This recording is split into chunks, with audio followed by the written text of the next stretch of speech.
全面普发现金1万块，上紧10月就会来实施。伫新竹县华山乡呢是宣布来追加预算，准备对11月25开始连续3天分予每一个人5000块的生活补助金，大概差不多是12000人，总经费差不多是需要6000万。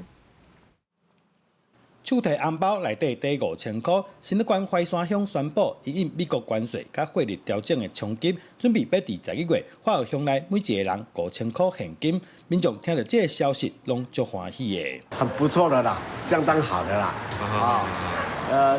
至少来说，要去旅行啊，去游览那些还用不完。有帮助啊。有帮助。 一般的5000块，家里教小孩子要读书有帮助。一般这5000块，你觉得可以用多久啊？一天就用掉，一天就用掉了。不过要领到这5000块，嘛是有条件的，得要伫今年8月初4进前出世，而且户口登记伫华山乡的民众才有资格通领。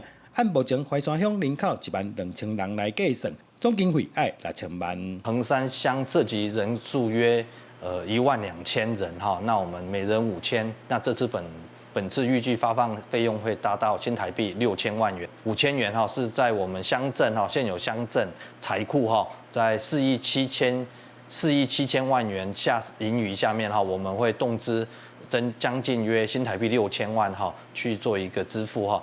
华山乡4天前，就因为新冠疫情，全乡每一个人发1000块纾困金。